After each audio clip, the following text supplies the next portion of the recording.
Is Canada a quote-unquote service corporation, or is it a real country? This is something I see come up in the so-called freedom movement fairly frequently, and it's something that I want to address today and give viewers a little bit of a history of Canada.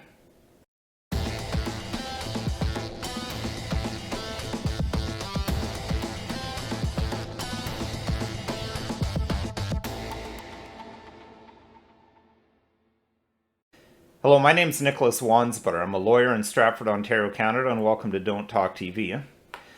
So as I mentioned in the preamble, something that I'm confronted with fairly frequently, and I see signs to this effect on some businesses owned by people who are in favor of freedom, suggesting that Canada isn't actually a country. It's a, quote, service corporation, unquote. And the suggestion seems to be that somehow that means you don't need to follow the laws of Canada, or that Canada doesn't actually have any laws. I'm not entirely sure what benefit it would serve us if Canada were actually just a corporation, and specifically the Hudson's Bay Corporation, rather than a country. I think the reality on the ground is going to be the same either way. Even if someone could prove that in law Canada isn't a country, it's a corporation, if we go back to the statutes establishing the Hudson's Bay Company, they still were given the right to create courts, have police, etc. And regardless, the reality on the ground is that the courts, judges, politicians, and 99.9% of Canadian citizens all accept that Canada is a country, that Canada's laws are legitimate, and that we should follow them. But I do think that the truth is always important, regardless of how it may change the practical reality on the ground. And as I say, this is something that I see recurring fairly frequently, so I want to deal with it.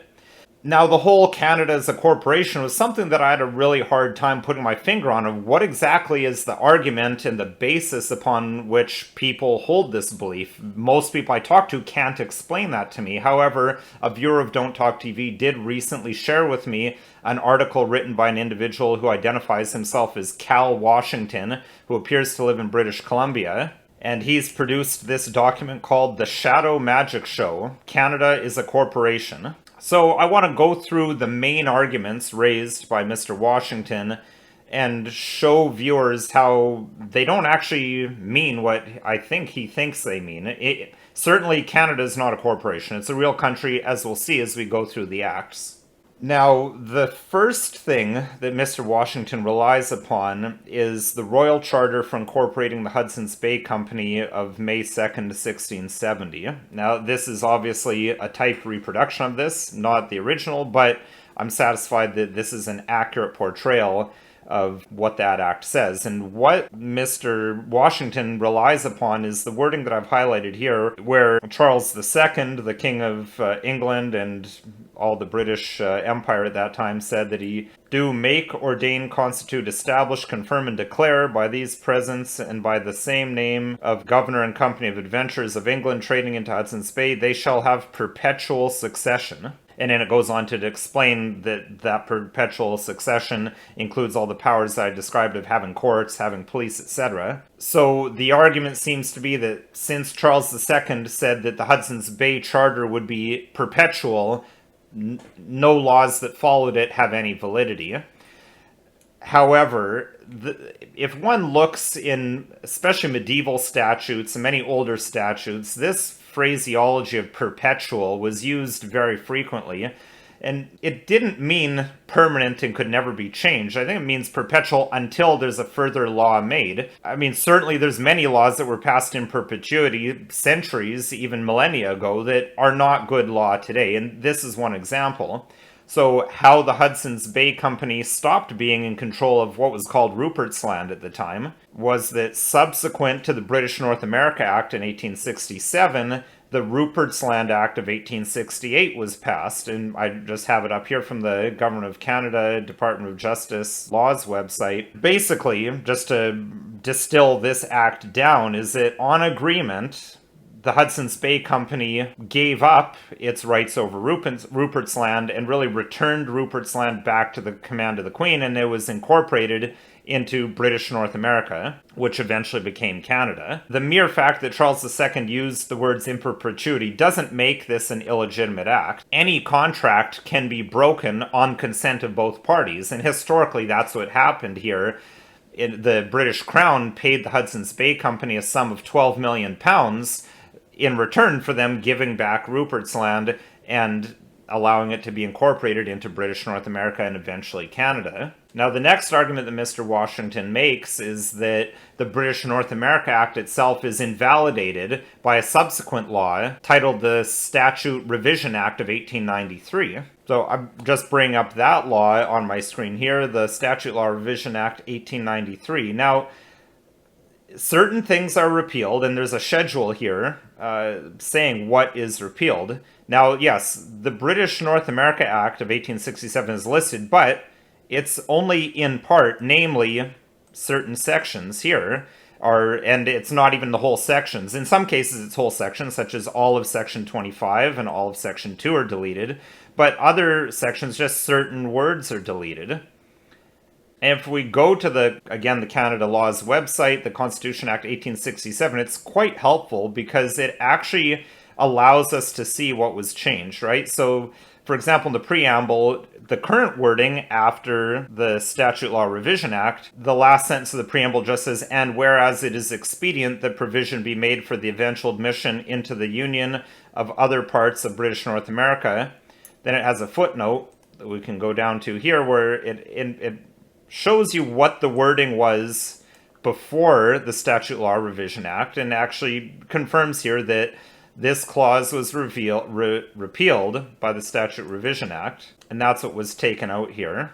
Now, the argument of Mr. Washington is that because it's taking out the words, "be it therefore enacted and declared by the Queen's most excellent majesty," that revokes the entire British North America Act. In my view, that's clearly not the case. The act was already invoked and had been for a couple of decades before this law was brought into play. And in any event, verbiage in the preamble doesn't directly impact whether a law is a law. The preamble is just that. It's a preamble explaining to you what the law is about. So just in summary, the Statute Law Revision Act removed parts of the British North American Act, but did not invalidate the entire act. So Canada, or the British North America, still existed.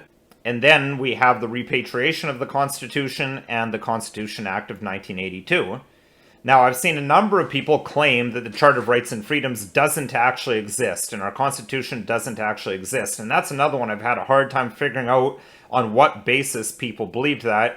Helpfully, Mr. Washington fleshes that out. And it would seem that the argument is this, that Section 58 of the Charter says that subject to Section 59, this act shall come into force on a date to be fixed by proclamation issued by the Queen or the Governor-General under the Great Seal of Canada.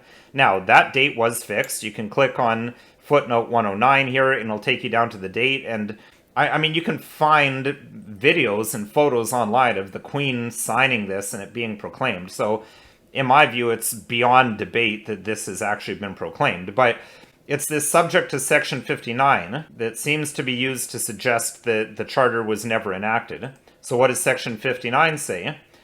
Section 59 says that paragraph 23 sub 1 sub A shall come into force in respect of Quebec on a date to be fixed by a proclamation issued by the Queen or the Governor-General under the Great Seal of Canada.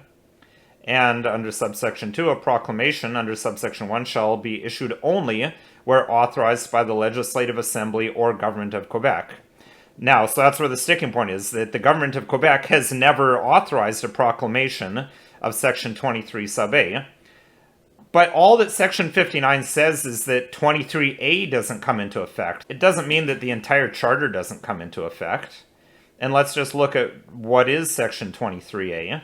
Section 23A is the language instruction. It says that citizens of Canada whose first language learned and still understood is that of the English or French linguistic minority population of the province in which they reside, or who have received their primary school education in Canada in English or French and reside in a province where the language in which they receive that instruction as the language, English or French, have the right to have their children receive primary or secondary school instruction in that language in that province. So that's the only thing that's not inoperative. It doesn't cancel out the entire charter. What Section 58 is just saying is that everything subject to 59 comes into effect. But since 59 hasn't happened yet, that means everything except Section 23 of the charter is in effect. So yes, the charter does exist. It's been in law, and again, I mean, it's irrefutable.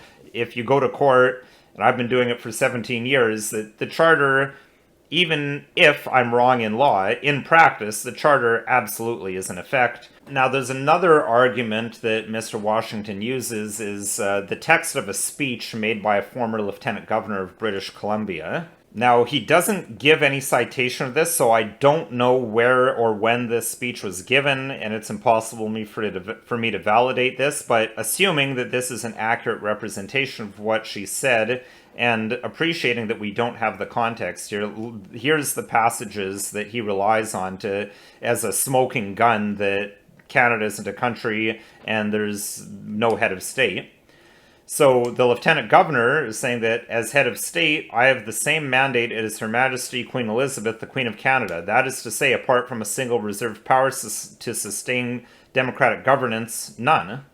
Canada is an autonomous and fully sovereign nation. Now, notice he ignores the Canada is an autonomous and fully sovereign nation. He just focuses on her saying that the Queen doesn't really have any power.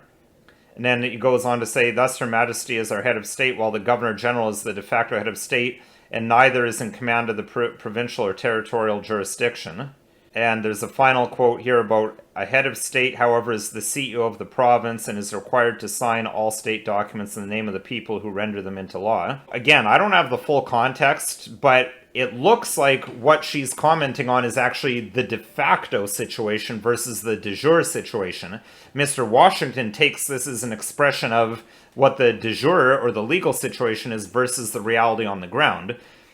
In my view, this is a layperson who doesn't know the law. I mean, let's be honest. Governor generals and lieutenant governors are patronage appointments. Increasingly in recent years, they seem to be people with a long history of loyalty to the governing party. Often they're what some people might call a, quote, diversity hire, unquote, versus a legal scholar. But it seems that what she's doing is trying to explain in layman's terms the fact that de facto she doesn't have any power. And I think we can see this. The Queen has just rubber-stamped laws passed by our Parliament for decades. So in reality, although on paper and in law, Her Majesty the Queen is the head of state of Canada, in reality, she's just a figurehead, and it really makes the Prime Minister, in practice, the head of state. And as for the comment about being CEO, again, it appears clear that the Lieutenant Governor is just making a comparison, again, putting in layman's terms, not saying that the Lieutenant Governor is actually the CEO of a corporation.